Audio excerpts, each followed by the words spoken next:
Learning English, like learning any other skill, has a progression from beginner to advanced.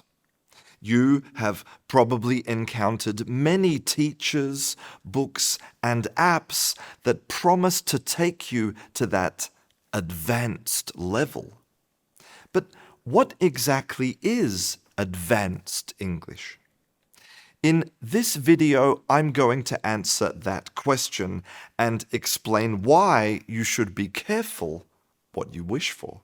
Let's start by looking at the most common thing that is associated with advanced English: vocabulary.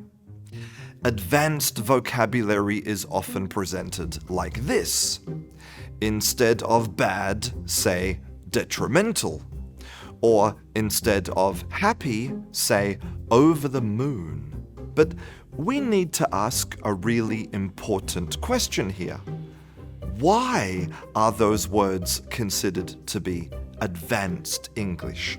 Why is detrimental more advanced than bad? The answer is that those advanced words are used with less frequency. For example, in a single average fiction novel, you will find the word bad approximately 20 times. But you would need to read 20 novels to find the word detrimental only once. So, advanced vocabulary is actually a synonym for infrequent vocabulary. And using infrequent vocabulary has some serious consequences. Firstly, the majority of conversations in English today are between foreign learners, who, in general, have a smaller vocabulary. So, if you use infrequent words, it's more likely you will use words the other person doesn't know. But this is not just a problem for foreign learners. Research has shown that native speakers use a much more limited vocabulary in spoken conversation because our brains are not able to produce or process infrequent vocabulary fast enough. And that's not all. In this experiment, the researchers substituted the nouns, verbs, and adjectives in a piece of writing for their longest synonyms. They found that the more complex vocabulary made the writer appear less intelligent to the people who read it. So, using advanced vocabulary is more likely to cause communication problems, and it will also make people view you in a negative way. But, as we all know, language is more than just words. It's also how we put those words together. So let's look at what is probably considered by many to be the most advanced form of English: legalese. Legalese is the English used by lawyers, and it is famously difficult for ordinary people to understand. But again, let's ask why. To answer this question, in 2022, researchers analyzed thousands of legal documents, and they discovered that the reason is simply poor writing, which makes legalese more difficult to process and remember. And that is no accident. Every day, millions of people click "I agree" to the terms of service on websites.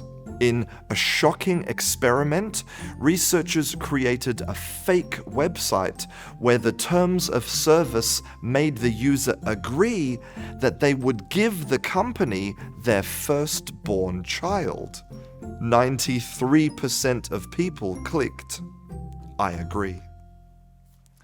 people didn't read that legalese because nobody is interested in language that they can't understand.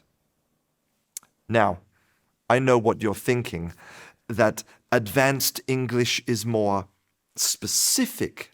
It can express subtle differences, and also it's just more poetic and beautiful. And this is when you have to ask yourself about your view of communication. Successful communication is when people transmit and receive messages they can understand. If you use language that the other person doesn't understand, then you're not communicating. You're building a wall around you, and that is a terrible way to treat yourself and others. Advanced English is often sold as something that will allow you to express yourself more easily and understand more.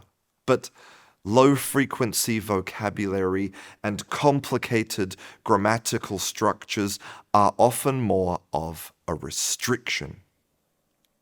How many times have you told yourself that you can't do something because you're not ready? How much time have you wasted learning words that you never use? How many conversations have you avoided while you wait to level up your English? That feeling of guilt that something is missing, the endless search for the next grammar structure or list of words or the next certificate or exam to tell you that you are good enough. The constant reminders of all the things you can't do. Enough. Don't wait any longer. You don't need more English. You need more practice. When you let go of those artificial restrictions, you become free. Free to share a story, to tell a joke, to give a presentation, to spark an idea, to say sorry, to give thanks, to be heard. And in that freedom, you will find the true meaning of advanced English. I'm Christian, this is Kangaroo English, and I'll see you in class.